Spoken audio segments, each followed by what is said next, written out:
Did you know that a sneeze can travel at speeds of up to 100 miles per hour? That's faster than most cars on the highway.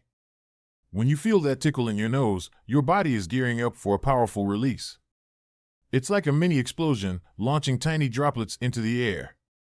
In fact, a single sneeze can send out over 30,000 droplets, each carrying germs that can spread illnesses. This is why covering your mouth is so important. It's not just about being polite, it's about protecting those around you. So, the next time you feel a sneeze coming on, remember, it's not just a simple act, it's a high-speed, germ-filled projectile.